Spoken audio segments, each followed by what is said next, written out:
Senhor presidente, senhores deputados, nossos visitantes, a verdade eu não iria me pronunciar, senhor presidente, mas o governador Carlos Alberto consegue fazer com que todos os dias nós tenhamos assunto.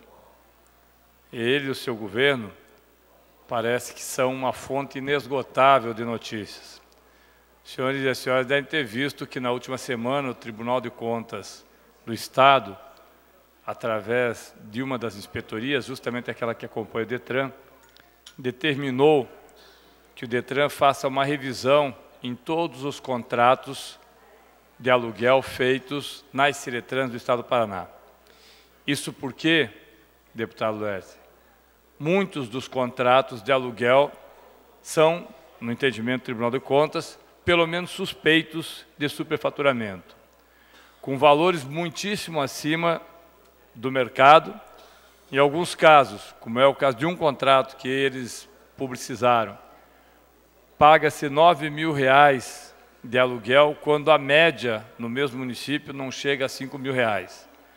A minha pergunta é o que leva o DETRAN, faz só mais de 100 unidades, com um orçamento que é uma das maiores fontes de arrecadação do Estado do Paraná. O que leva o DETRAN a fazer contratações que não é de hoje, que geram, muitas vezes, essas suspeitas. A impressão que nos dá é que há um processo no Estado que disseminou-se de tal forma que não tem controle.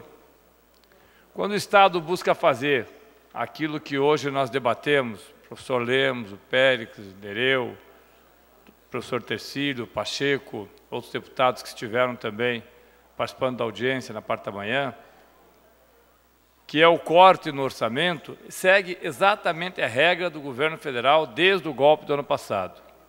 Primeiro cria o problema, cria a crise e depois justifica essa crise para fazer cortes, como o corte da merenda escolar, e terceirizar o serviço.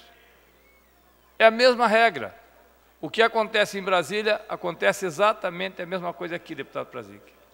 Quem viu os jornais hoje de manhã deve estar se perguntando de onde a senhora Miriam Leitão tirou os dados para dizer que a única saída que existe para o país agora é que nós tenhamos rapidamente que encaminhar a reforma da Previdência, além da venda da Eletrobras, além da venda do aeroporto, talvez a venda do Congresso Nacional. Aliás, esta não é preciso porque a votação do senhor Temer já mostrou que é uma fortíssima suspeita que ela já tenha ocorrido. Mas é impressionante como se criam as crises com o objetivo depois de justificar as medidas tomadas. E no caso do Paraná, o Meta 4, o corte de recursos de servidores públicos, o corte na saúde, todos os cortes que estão havendo, se justificam por uma suposta crise ocorrida, mas que antes mesmo de ela vir, o governo Richa já fazia os seus, entre aspas, ajustes em 2014, pegou o dinheiro da Previdência em 2015, vendeu as ações da Sanepar, vendeu parte do ICMS futuro, vendeu aquilo que poderia vender, já antecipando, inclusive, receitas, e continua dizendo que não terá recursos para honrar compromissos que assumiu com os servidores e com o Estado do Paraná. Então, é surpreendente, deputado Pérez, como os governos, e nesse caso específico o PSTB, consegue criar primeiro a crise e depois justificar a crise vendendo o Estado para aqueles que patrocinaram a crise. Ou não seriam outros aqueles que são diretamente beneficiados pelos refis, diretamente beneficiados pelas anistias, diretamente beneficiados por toda a política que vem sendo feita, com o intuito de, entre aspas também, reduzir o desemprego, reduzir a inflação, e para isso é preciso remédio amargo.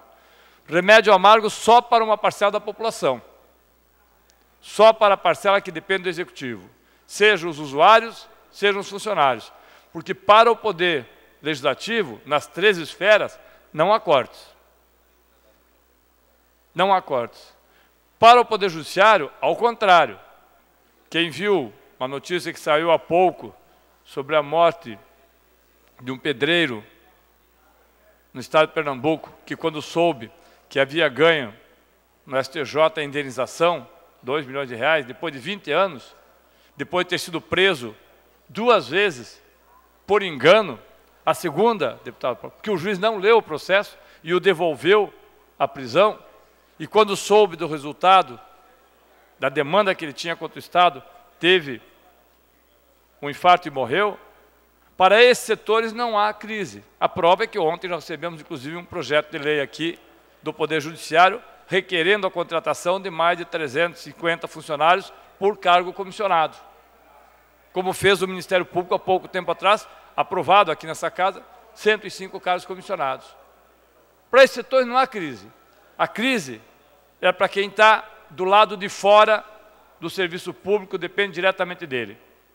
A crise é para essas pessoas que dependem, 40% delas, dos trabalhadores brasileiros hoje, dependem do salário mínimo. E aí o salário mínimo, como é muito alto no Brasil, agora foi reduzido. Talvez com isso se resolva o problema, como diz o senhor Meirelles. É uma hipocrisia sem tamanho. Enquanto não houver, de fato, um pacto federativo que redistribua recursos, inclusive, deputado Recalcati, refazendo orçamentos, nós continuaremos tendo crises. Crises, sim, para aqueles que bancam o Estado. Crises para aqueles que levantam de madrugada e dormem de madrugada.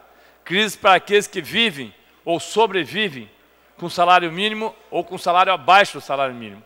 Crise para aqueles que dependem de Bolsa Família. Para aqueles que dependem de esmolas, muitas vezes, feitas ao serviço público. Para esses vai continuar havendo crise. Uma parte, senhor deputado. Na sequência, deputado. Porque para os demais não há crise. É impressionante se nós fizermos uma análise da evolução que houve dos repasses para o Executivo, Legislativo, Judiciário, quanto que nós temos repasse para o Ministério Público, para o Judiciário nos últimos anos.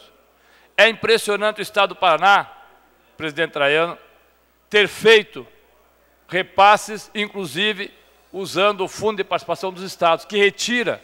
E olha que eu não sou base do governador, não sou aliado do governador, não concordo com a política do governador, mas concordo com o seu secretário quando diz que retirar 1,5 bilhão do Estado cria problemas. Não sei se seria melhor o Estado, mas que cria problemas, cria. E esta casa não consegue fazer com que isso seja mudado, por razões as mais variadas possíveis.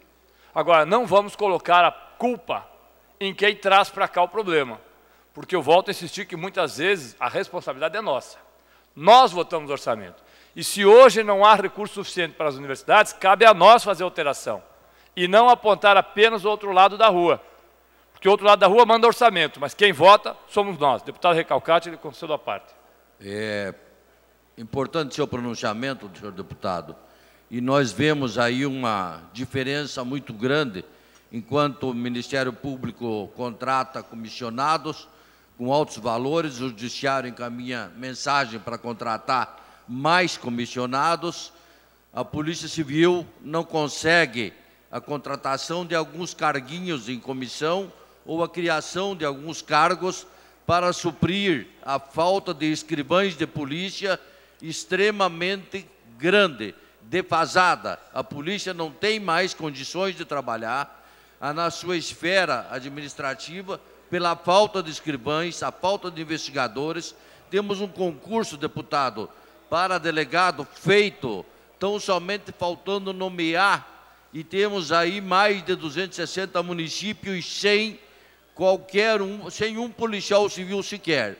E o senhor traz esta demanda, esta situação, e nós vemos aí outros poderes se locupletando com altos cargos em comissão, e nós não conseguimos sequer nomear delegados ou escrivães, que não tem mais, e que a polícia sofre com isso, e é uma situação extremamente difícil, deputado. Mas eu fico feliz com o seu pronunciamento. Deputado Recalcati, eu reconheço que há um grande problema no Executivo, e faço aqui um apelo. Se o senhor fizer uma emenda, mudando inclusive o percentual dos outros poderes, eu assino junto. Agora, não adianta reclamar com o governador. Nós temos que votar aqui, e quando vem para cá, se for para alterar, nós temos que alterar aqui. Volto a dizer, não sou base do governador, mas concordo com ele que muita coisa está de forma equivocada. Para concluir, deputado Tadeu. Colocada no orçamento. Enquanto nós temos ilhas de prosperidades, nós temos, deputado Romanelli, um mar de dificuldade no serviço público. É preciso que esta casa faça o seu papel e possa legislar a favor da maioria. E para legislar a favor da maioria, não tem outro jeito, é mexer no orçamento. E eu quero encerrar só lembrando uma coisa aqui, deputado Romanelli. Se o Estado, deputada Mara Lima mostrou uma preocupação com as cirurgias que possam ser feitas para mudança de sexo. Eu acho que se nós nos preocupássemos com as filas do SUS diretamente, nós veríamos que para cada pessoa nessa situação, que é uma situação dramática, deputada Mara Lima, dramática, o Estado tem 100 mil pessoas em outras condições. E é preciso que nós atendamos esta única pessoa, porque talvez ela seja apenas uma, que queira fazer mudança de sexo. Mas se ela ficar esperando que os 100 mil sejam atendidos, ela vai morrer e não vai ser atendida. Eu acho que a gente precisa olhar todos de forma igual. Obrigado, senhor presidente e senhores deputados.